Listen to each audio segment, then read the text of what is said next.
একটা রেসিপিতেই বাজিমাত, আর কোনো তরকারির প্রয়োজন হবে না। আর শুধু ভাত বানালেই আজকের রেসিপিটা নিয়েই তৈরি হয়ে যাবে আজকের লাঞ্চ।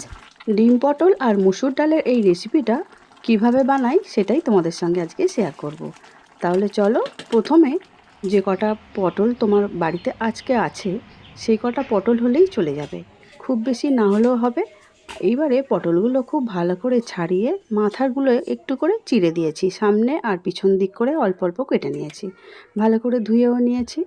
এবারে কড়া বসিয়ে দিয়েছি, কড়ার মধ্যে বেশ খানিকটা সর্ষের তেল দিয়ে দিচ্ছি। আর এই রেসিপিটা সর্ষের তেলে করলে টেস্টটা অনেকটাই ভালো হয়। এবারে পটলগুলো সুন্দর করে ভেজে নেব।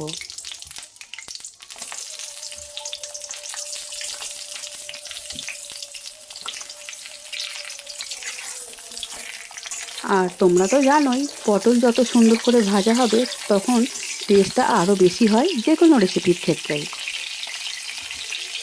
এই মুহূর্তে যে সকল বন্ধুরা ইউটিউব থেকে আমার ভিডিও দেখছো, যদি ভালো লেগে থাকে লাইক শেয়ার সাবস্ক্রাইব করে আমার চ্যানেলটির পাশে থেকে যাওয়ার অনুরোধ রইল। পাশে থাকা বেলটা অবশ্যই প্রেস করে দিও, যাতে যখনই কোনো নতুন রান্না ছাড়বো সবার আগে তোমাদের কাছেই পৌঁছে যাবে। আর ফেসবুক পেজ থেকে দেখছো বন্ধুরা, প্লিজ পেজটিকে ফলো করে আমার পাশে থেকে যাওয়ার অনুরোধ রইল। এখন পটলগুলো কিন্তু সুন্দর করে ভাজা হয়ে গেছে, কালারটা খুব ভালো হয়েছে, গন্ধটাও কিন্তু খুব সুন্দর ছেড়েছে। পটলগুলো একটা জায়গায় তুলে নিলাম। এবারে এই তেলের মধ্যে দিয়ে দিচ্ছি অল্প গোটা গরম মশলা আর দুটো শুকনো লঙ্কা। এই ফোড়নটা দিয়েই অল্প করে একটু নাড়াচাড়া করে নেব, যাতে সুন্দর গন্ধ ছেড়ে আসে। ঠিক সেই সময় ছোট ছোট করে কেটে রাখা পেঁয়াজ এর মধ্যে দিয়ে দেব। পেঁয়াজের কুচিটা একটু ভালো করে ভেজে নেব। আর হ্যাঁ, এখানে তেলের পরিমাণটা তোমাদের দেখে মনে হতেই পারে যে কম আছে, তোমরা তেলের পরিমাণটা একটু বাড়িয়ে দিয়েও এই রেসিপিটা করতে পারো। আমি তেলটা অল্প দিয়েই রান্নাটা করব। ছোট ছোট করে কুচিয়ে রাখা 7-8 কোয়া রসুনকেও এর মধ্যে দিয়ে দিলাম। রসুন আর পেঁয়াজ ভালো করে নাড়াচাড়া করে এবারে ভেজে নিচ্ছি। তার মধ্যে দিয়ে দিলাম অল্প একটু নুন। নুন দিলে পেঁয়াজগুলো খুব তাড়াতাড়ি ভাজা হয়ে যাবে, কারণ নরম হয়ে যায় তাড়াতাড়ি। এবারে ছোট ছোট করে কেটে রেখেছিলাম দুটো বড় সাইজের টমেটো, সেই টমেটোটা এখানে আমি দিয়ে দিলাম। টমেটো কুচিটাও একটু বেশি দিলে টেস্টটা খুব ভালো হয়, সেই জন্য টমেটোটা একটু বেশি করেই দেবে। এবারে টমেটো, পেঁয়াজ, রসুন সব একসঙ্গে নাড়াচাড়া করে সুন্দর করে ভেজে নিতে হবে। এখন দেখতেই পাচ্ছ টমেটো কিন্তু ভালোভাবে নরম হয়ে গেছে, কারণ পেঁয়াজেও আমাদের নুন দেওয়া ছিল, সেই জন্য আলাদা করে নুন দিয়ে নরম করার প্রয়োজন হলো না। খুব ভালো করে ভাজা হয়ে যাবে, তাহলে কিন্তু টেস্টটা খুব ভালো হবে। এখন দেখতেই পাচ্ছ টমেটোগুলো খুব ভালো করে নাড়াচাড়া করে ভেজে নিয়েছি। এবারে যে মুসুর ডাল আমি রেসিপিটা বানাচ্ছি, সেই মুসুর ডাল আমার প্রয়োজন অনুযায়ী আমি নিয়েছি আর খুব ভালো করে ধুয়ে রেখে দিয়েছিলাম। এই মুসুর ডালটা এবারে এই টমেটো আর পেঁয়াজের ওপরে দিয়ে দিলাম। নাড়াচাড়া করে 2 থেকে 3 মিনিট ভালো করে একটু ভেজে নেব, কারণ যদি কষাটা ভালো হয় মুসুর ডালের টেস্টটা খুব ভালো হয়, সেই জন্য খুব ভালো করে কষে নিয়েছি। তারপরেই দিয়ে দিলাম প্রয়োজন অনুযায়ী জল। অল্প একটু জল দিয়ে একটু ভালো করে নাড়াচাড়া করে নিচ্ছি। তারপরে যতটা জল লাগবে সেই অনুযায়ী আবারও একটু জল এখানে বাড়িয়ে দিতে হবে। দিয়ে দিচ্ছি এবারে প্রয়োজন অনুযায়ী হলুদ, অল্প করে একটু জিরে গুঁড়ো, ধনে গুঁড়ো আর গুঁড়ো লঙ্কাটা একটু অল্প করেই দিয়েছি, কারণ এখানে শুকনো লঙ্কা দুটো ফোড়ন দেওয়া আছে। ঝালটা নিজেদের প্রয়োজন অনুযায়ী দেবে। দিয়ে দিচ্ছি স্বাদ অনুসারে নুন। সব কিছু একসঙ্গে দেওয়া হয়ে গেছে।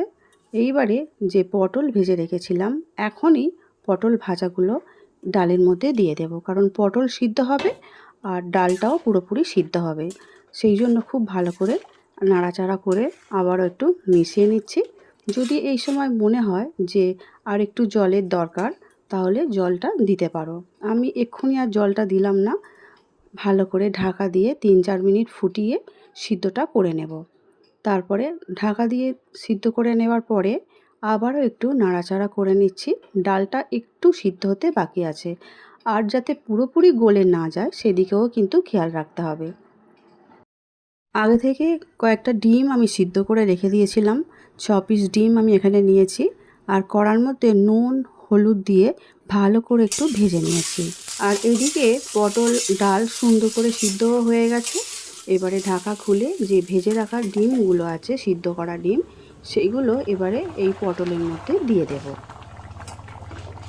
এখন কিন্তু সমস্ত কিছুই খুব ভালো করে সিদ্ধ হয়ে গেছে, ডাল বলো পটল বলো। এবারে এর মধ্যে আমি ডিম সিদ্ধগুলো দিয়ে দেব। আর ডিমের গাগুলো কিন্তু একটু চিড়ে চিড়ে দেবে, তাহলে ডিমের মধ্যেও সম্পূর্ণ টেস্টটা চলে যাবে, ডিমগুলো খেতে খুব ভালো হবে। এবারে ডালের মধ্যে ডিমগুলো দিয়ে দিচ্ছি, দেখতেই পাচ্ছ।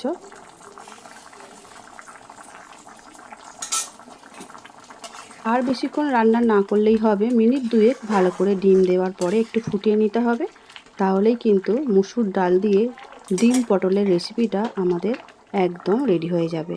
ঢাকা দিয়ে মাত্র 2 মিনিট একটু ফুটিয়ে নিয়েছি, ব্যাস আমাদের ডিম পটলের রেসিপি মুসুর ডাল দিয়ে একদম রেডি হয়ে গেছে। তোমরা এখানে একটু ধনেপাতা কুচি দিলে দিতে পারো, আমি এখানে কাসুরি মেথি দিয়ে দিলাম, দিলে গন্ধটা খুব ভালো লাগে, সেই জন্য আমি দিয়েছি।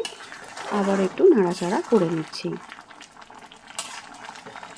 মুসুর ডাল দিয়ে ডিম পটলের রেসিপিটা তোমাদের কেমন লেগেছে অবশ্যই কমেন্ট করে কিন্তু জানাবে, ভালো লাগলেও জানাবে, আর খারাপ লাগলে অবশ্যই কিন্তু জানিও। শুধু ভাত না, রুটির সঙ্গেও কিন্তু খেতে দারুণ লাগে। তোমরা কিন্তু অবশ্যই একবার ট্রাই করো আমার মতো করে, তারপর কমেন্টে জানিও তোমাদের কেমন লেগেছে আজকে আমার এই রেসিপিটা। আমি এখন একটা সার্ভিং বোলের মধ্যে তুলে নিচ্ছি। দেখতে যেমন ভালো হয়েছে, খেতে কিন্তু দারুণ হয়েছিল। গরম ভাতের সঙ্গে আর কিচ্ছু লাগবে না, আমি প্রথমেই বলেছি এক তরকারিতেই কিন্তু বাজি মাত হয়ে যাবে। পটলগুলোর এতটাই টেস্ট বেড়ে যায় না, সেটা আর বলার কথা নয়, শুধু মুখের মধ্যে পুড়তে হবে, আর কোনো কথা বলার ইচ্ছা থাকবে না। তাহলে আজকের মতো আসছি, দেখা হবে অন্যদিন নতুন রেসিপি নিয়ে। আমার ভিডিওটি দেখার জন্য ধন্যবাদ।